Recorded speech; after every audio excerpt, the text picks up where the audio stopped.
कैसे हो आप?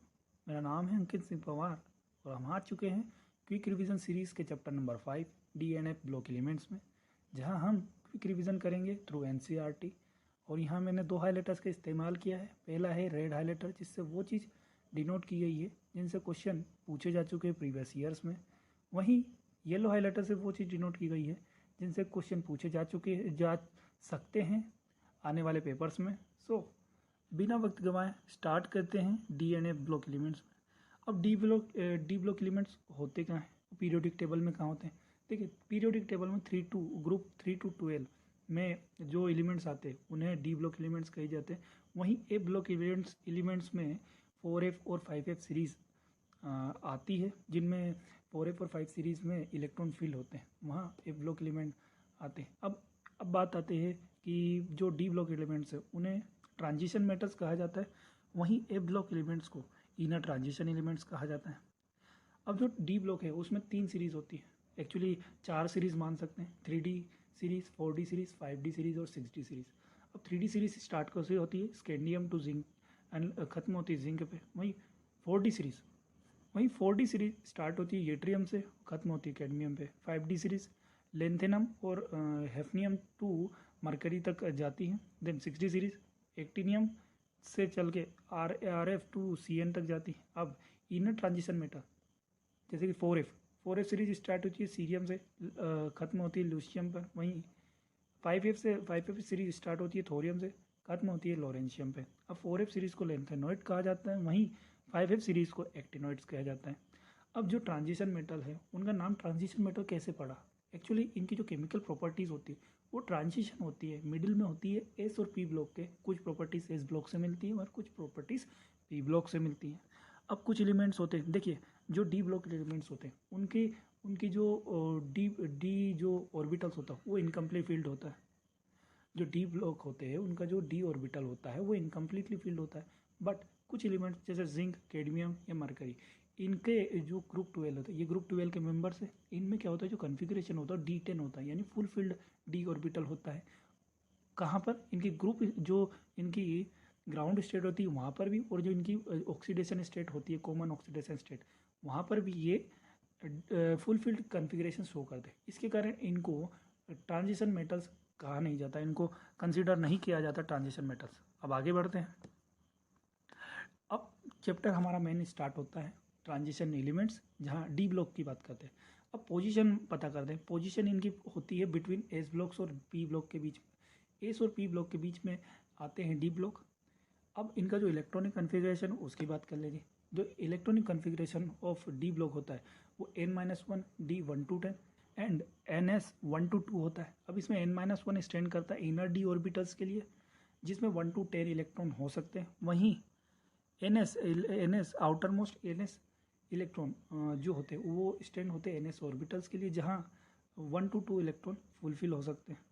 अब आगे बढ़ते हैं। आगे बढ़ने के बाद देखिए, अब यहाँ पे कुछ कंडीशन, कुछ कॉन्फ़िगरेशन आते हैं, जैसे क्रोमियम का जो कभी हून रूल को फॉलो किया जाए तो उसका जो कॉन्फ़िगरेशन होता है वो 3d4 4s2 होना चाहिए, बट ऐसा नहीं होता है। इसका जो इलेक्ट्रॉनिक कॉन्फ़िगरेशन होता है वो 3d5 4s1 होता है।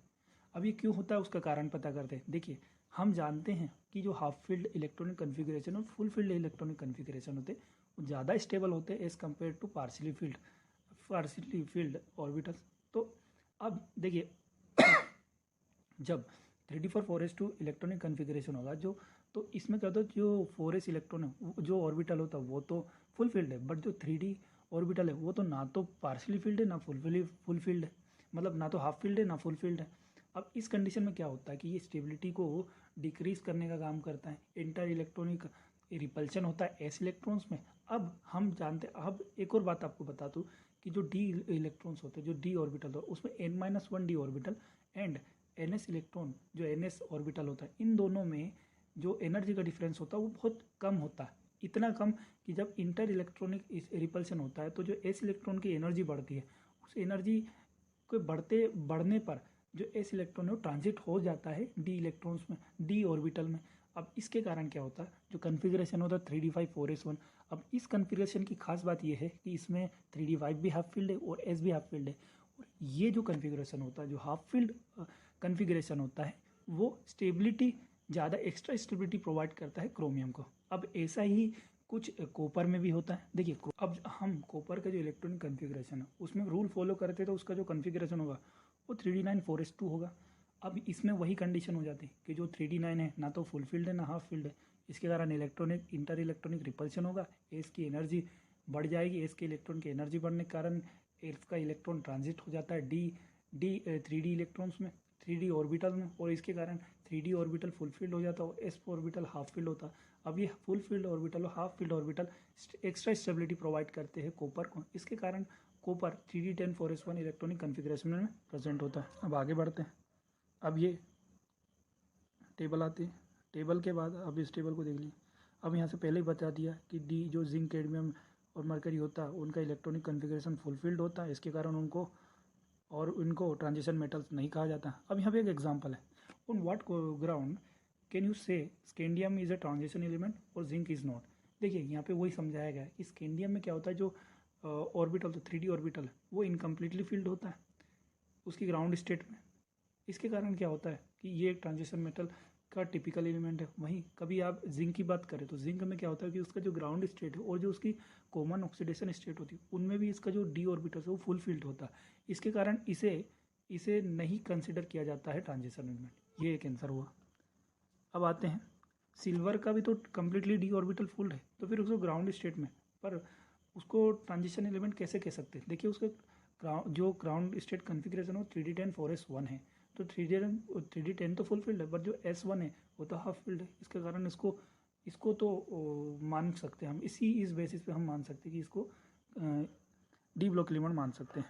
अब हम आगे बढ़ते हैं, general properties of transition element में बात करते हैं। सबसे पहले फिजिकल प्रॉपर्टीज़ की। देखिए नियरली सारे जो ट्रांजिशन एलिमेंट्स होते हैं वो कुछ टिपिकल मेटालिक प्रॉपर्टीज शो करते हैं, जैसे high tensile strength, ductility, malleability, high thermal strength, ये कुछ प्रोवाइड करते हैं। अब यहाँ से देखिए एक और बात, the transition metal except zinc cadmium H G are very hard and have low volatility, the melting point and boiling point are high. देखिए जो जिंक और कैडमियम और एच जी इनको छोड़कर जो ट्रांजिशन मेटल होते हैं वो बहुत हार्ड और लो वोलेटिलिटी वाले मेटल्स होते हैं। जिंक कैडमियम ये सॉफ्ट मेटल में आते हैं, इवन एच जी तो इतना सॉफ्ट होता है कि वो लिक्विड फॉर्म में प्रेजेंट होता है एटमॉस्फेरिक प्रेशर पे या रूम टेम्परेचर पे जिसकी बात करें हम। अब इन एक रो में हम बात सकते हैं कि मेल्टिंग पॉइंट इंक्रीज करता है अप टू D5 कन्फिग्रेशन। कारण क्या होता है कि जैसे जैसे अनपेड इलेक्ट्रॉन बढ़ते हैं, जितने ज़्यादा नंबर ऑफ अनपेड इलेक्ट्रॉन बढ़ते हैं उतना ज़्यादा इंटर एटॉमिक इंटरेक्शन बढ़ता है मेटल्स में। मेटल जो बॉन्ड होते हैं, मेटल में इंटर एटॉमिक इंटरेक्शन बढ़ेगा। अब इंटर एटॉमिक इंटरेक्शन बढ़ेगा तो जो मेटल बॉन्डिंग होगी वो भी स्ट्रॉन्ग होगी। अब जब मेटल बॉन्ड स्ट्रॉन्ग होगा तो इसके कारण जो मेल्टिंग पॉइंट है वो बढ़ जाएगा। यहाँ यही बात है, जितने ज़्यादा अनपेयर्ड इलेक्ट्रॉन उतने ज़्यादा, देखिए जो मेल्टिंग पॉइंट है वो लेफ्ट टू राइट जाने पे क्रोमियम तक बढ़ेगा, क्योंकि क्रोमियम में सबसे ज़्यादा अनपेयर्ड इलेक्ट्रॉन बढ़ते हैं, बट वहीं से ये डिक्रीज भी करना शुरू हो जाएगा। मैग्नीस और टेक्नीशियम में तो ये डिक्रीज हो जाता है, क्यों? क्योंकि जो मैग्नीस और टेक्नीशियम है इनमें 3d5 तो हाफ फील्ड होता है, बट जो 4s2 कन्फिग्रेशन होता है वो फुल फील्ड होता है। तो यानी यहाँ पे जो unpaired number of unpaired electron वो क्रोमियम से तो कम ही हो गए, जबकि क्रोमियम का जो इलेक्ट्रॉनिक कन्फिग्रेशन है वो 3d5 4s1 है। इसके कारण जो मैग्नीस और टेक्नीशियम होते हैं उनके जो मेल्टिंग पॉइंट होता है वो डिक्रीज हो जाता है। अब यहाँ से जो मैक्सिमा है वो about middle of each series में पाया जाएगा। अब ये इंडिकेट करेगा, जो नंबर ऑफ अनपेयर्ड इलेक्ट्रॉन है वो इंडिकेट करता है strong electronic inter atomic interaction. मैंने बताया यही, वो जितने ज़्यादा नंबर ऑफ अनपेयर्ड इलेक्ट्रॉन होगा उतना ज़्यादा स्ट्रॉन्ग बॉन्डिंग होगी। अब जो सेकेंड और थर्ड सीरीज होते हैं उनकी भी ग्रेटर एंथैल्पी ऑफ एटमाइजेशन होती है, और ये कि इंपॉर्टेंट फैक्टर होता है metal bonding in transition metals में। अब ये जो एंथैल्पी ऑफ एटमाइजेशन, देखिए जितने ज़्यादा अनपेयर्ड इलेक्ट्रॉन होंगे उतने ज़्यादा इंटर एटॉमिक इंटरेक्शन होगा, उतना ज़्यादा मेटल बॉन्डिंग अच्छी होगी, और मेटल बॉन्डिंग जितनी ज़्यादा अच्छी होती है उतनी ही एंथैल्पी ऑफ एटमाइजेशन होती है। और ये एक कारण होता है, ये एक इम्पोर्टेंट फैक्टर होता है metal bonding between compounds of transition metals में। ये एक बहुत अच्छा फैक्टर होता है। अब आगे बढ़ते हैं, variation in Atomics and ionic sizes. अब जो एटॉमिक साइज और आयनिक साइज है, देखिए जनरली जो लेफ्ट, देखिए यहाँ पे ions of same charge, ions of same charge का मतलब एक particular oxidation state, +2 oxidation state है तो +2 ऑक्सीडेशन स्टेट पूरी सीरीज में कंसिडर करेंगे। देखिए in general ions of same charge in a given series show progressive decrease in radius with increase in atomic number. अब लेफ्ट टू राइट जाने पे एक पर्टिकुलर ऑक्सीडेशन स्टेट पे रेडियस, जो एटॉमिक रेडियस है वो डिक्रीज होगा, बल्कि उसका जो एटॉमिक मास है उसके साथ जो एटॉमिक रेडियस है वो डिक्रीज होगा। जैसे जैसे एटॉमिक मास बढ़ेगा वैसे वैसे एटॉमिक रेडियस बढ़ेगा, घटेगा। क्यों? क्योंकि इफेक्टिव न्यूक्लियर चार्ज बढ़ेगा, इफेक्टिव न्यूक्लियर चार्ज बढ़ेगा। अब यही बात कभी इसी ट्रेंड को कभी हम ग्रुप डाउन द ग्रुप जाते हैं तो जो 3D सीरीज़ है, 3D सीरीज़ का से ज़्यादा एटॉमिक रेडियस 4D सीरीज़ का होता है। बट 4D सीरीज़ और 5D सीरीज़ में जो इंक्रीज इन एटॉमिक जो रेडियस की बात करते हैं हम, increase in atomic radius constant हो जाता है। कारण होता है लेंथेनॉइड कॉन्ट्रैक्शन। अब लेंथेनॉइड कॉन्ट्रैक्शन में ऐसा होता क्या, देखिए जो लेंथेनॉइड कॉन्ट्रैक्शन होता है उसमें जो इफेक्टिव न्यूक्लियर चार्ज है कंपनसेट कर देता है इंक्रीज इन एटॉमिक रेडियस को, यानी जितना ज़्यादा एटॉमिक रेडियस बढ़ेगा उतना ही इफेक्टिव न्यूक्लियर चार्ज भी बढ़ेगा। इसके कारण क्या होता है कि जो साइज़ में इंक्रीज होता है वो ऑलमोस्ट ज़ीरो हो जाता है, और increase in size almost zero हो जाता है। जैसे हम यहाँ एग्जांपल जो जर्कोनियम और हाफनियम होता है, देखिए zirconium D series 4D series का एलिमेंट और हाफनियम 5D सीरीज़ का, और जो इंक्रीज इन जो एटॉमिक रेडियस वो तो ऑलमोस्ट जीरो ने नेगेटिव में चल गया। इवन हाफनियम थोड़ा सा छोटा है या ऑलमोस्ट इक्वल मान सकते हैं। इसका कारण क्या होता है कि जो इफेक्टिव न्यूक्लियर चार्ज है, देखिए जो इम्पोर्टेंट जो शील्डिंग होती है, इफेक्टिव जो शील्डिंग ऑफ 4f इलेक्ट्रॉन है, 4f इलेक्ट्रॉन वो कम होती है, वो और कम होती है। इफेक्टिव जो शील्डिंग होती है वो कम होती है। अब इफेक्ट जितनी ज़्यादा शील्डिंग कम उतना ज़्यादा इफेक्टिव न्यूक्लियर चार्ज बढ़ जाएगा। इफेक्टिव जो शील्डिंग होती है वो जितनी कम होगी इफेक्टिव न्यूक्लियर चार्ज उतना बढ़ता जाएगा और उतनी ही साइज में डिक्रीज होता जाएगा। अब यहाँ से देखिए जैसे जैसे एटॉमिक मास बढ़ेगा मेटालिक रेडियस कम होगा। अब मेटालिक रेडियस देखिए मेटालिक रेडियस कम हुआ, एटॉमिक मास बढ़ा, यानी उसमें जो डेंसिटी है मास पर वॉल्यूम वो भी बढ़ गया, एटॉमिक मास बढ़ा। अब रेडियस तो कॉन्स्टेंट, रेडियस भी घट जा रहा है तो इसके कारण जो डेंसिटी बढ़ जाएगी, यानी स्कैंडियम से जिंक पे जाने में या टाइटेनियम से कॉपर में तक जाने में जो डेंसिटी है वो बढ़ जाएगी।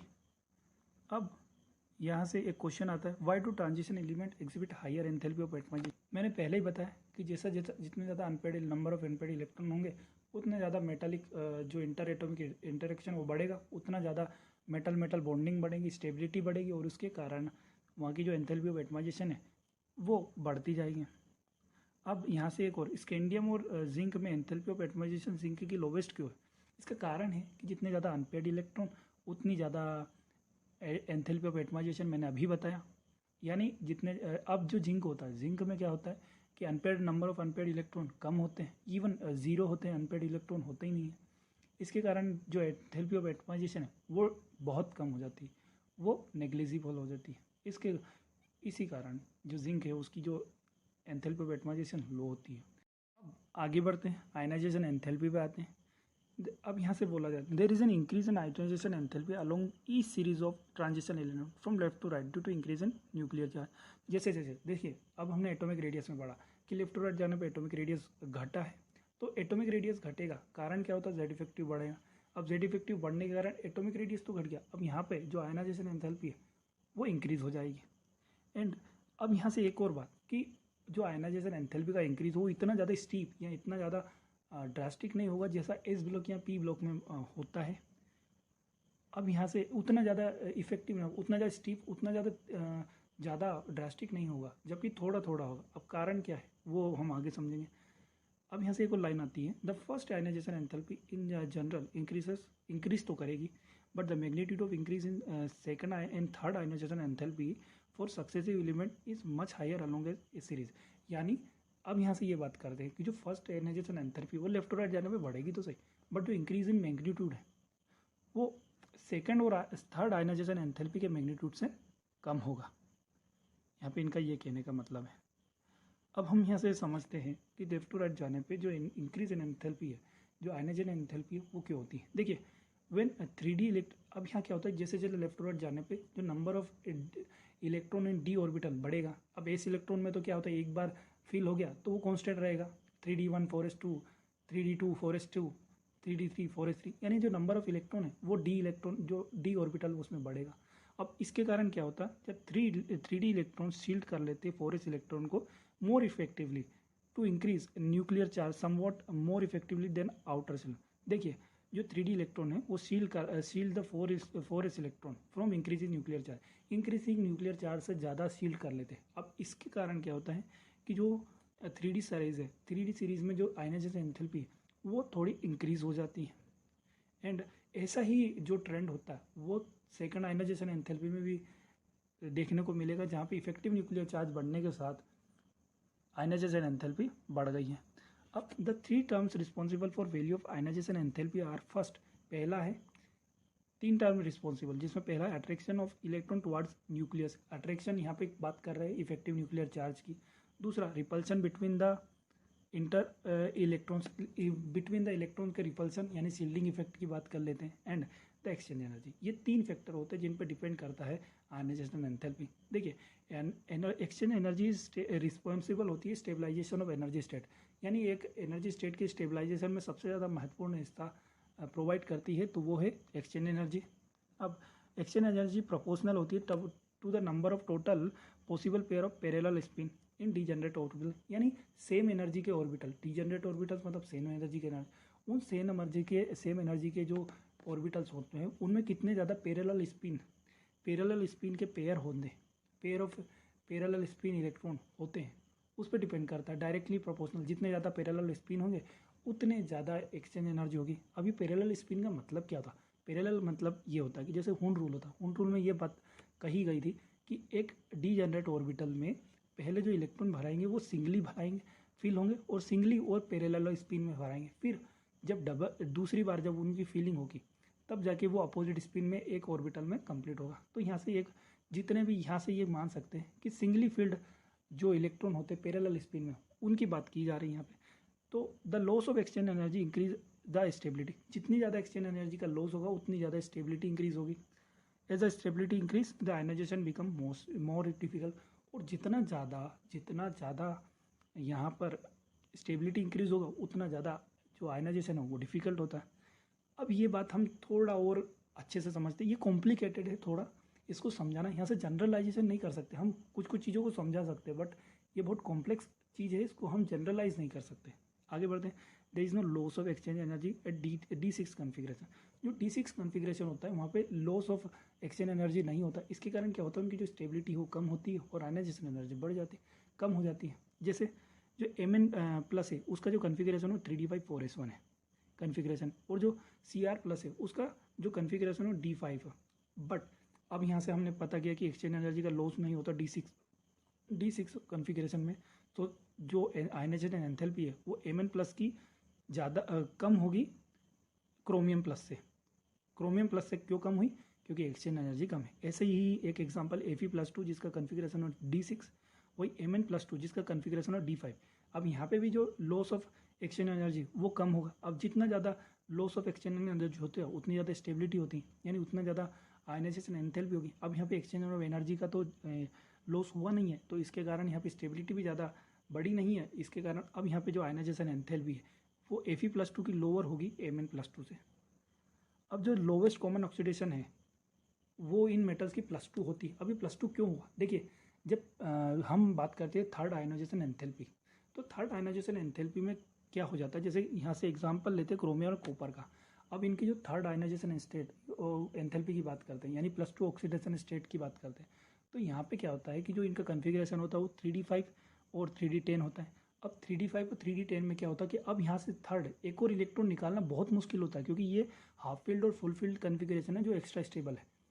इसके कारण जो थर्ड आयनाइजेशन एंथैल्पी होगी वो कंपेरेटिवली सेकंड और थर्ड से, जो फर्स्ट और सेकंड होते हैं उन दोनों से थोड़ी ज़्यादा होती है। इसके कारण इसको थर्ड आयनाइजेशन एंथैल्पी को ऑब्टेन करना भी मुश्किल है, इसलिए जो कॉमन ऑक्सीडेशन स्टेट है वो +2 ही मानी जाती है। ऑल्दो आयनाइजेशन एंथैल्पी कुछ गाइडेंस प्रोवाइड करती है relative stability of oxidation state का, बट ये प्रॉब्लम बहुत कॉम्प्लेक्स है। जैसे मैंने कहा ये बहुत कॉम्प्लेक्स है और यहाँ से हम जनरलाइजेशन नहीं दे सकते। और इसी के साथ अब ये वीडियो समाप्त होता है। वीडियो पसंद आया हो तो लाइक कीजिए, कमेंट कीजिए और